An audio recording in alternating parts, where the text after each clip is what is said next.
This has taken me the longest, this album, to make. But I mean, there were some reasons why. There was a lot of stopping and starting. It took about maybe 18 months. It took quite a while. In the past, at the longest had been 6 months. Control took 2.5 months to do. Rhythm Nation took 3. So this is really different, but for me, for it to take this long to spew out an album, but there's good reason for it. I guess I am divulging a little bit more of myself on this album, and it's definitely much more intimate, and that's another side of myself that people have seen, but not to this level. It shows the different sides of me, the different characters that I feel that I display at different moments in my life. I've always wanted to do an album where the music is a complete departure from what people know me for, and I really didn't want anyone to know that it was me singing on the album. I was going to title it Damita Jo, which is my middle name, and when Dallas and I were sharing our middle names with one another, he had said to me, that's what you should call the album, and I thought, you know what, he's right. I shouldn't wait to do that. I should just use it now. Damita Jo is definitely who I am today, in all her schizophrenic personalities. This time around, it has been a little bit easier for me from that aspect of producing and working with so many different people. But producing is kind of like directing, and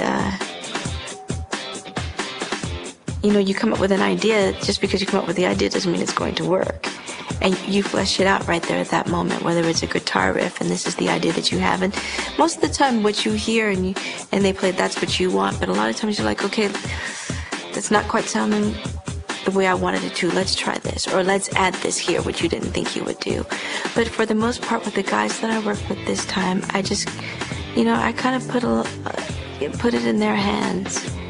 And then, of course, working with Jimmy and having my say-so and 2 cents added into that, and with some of the other guys that I worked with as well.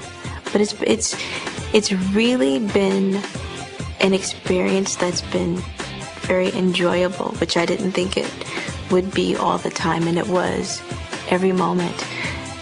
It's my first time working with different producers, all of who I admire. I thought at times maybe I would butt heads.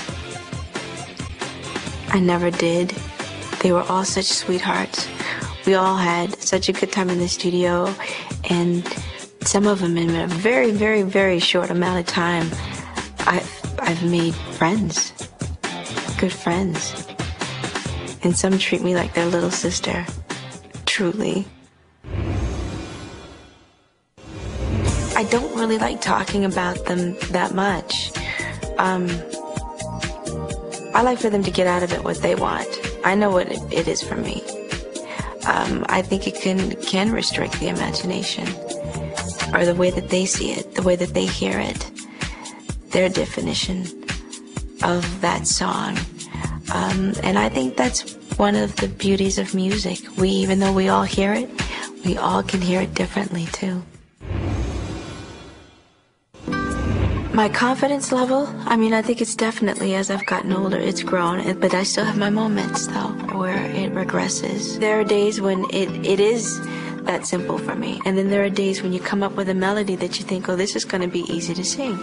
And then when you sing it out, it's like, wait, this isn't as easy to sing as I thought it would be. And I think, I need to redo this. This doesn't sound so great, or you're not doing so well today. So, I mean, I have my moments. But it's definitely easier than it was in the past. And I think that's just from exercising the chords. I don't care how many lessons you might take, vocal lessons, which that definitely does help. But when you go out in concert or on a daily basis, just around the house, singing, and to just keep exercising and keep those chords going, I think more so than anything, that's what helps. One of the songs that I did on the album is titled Thinking About My Ex, which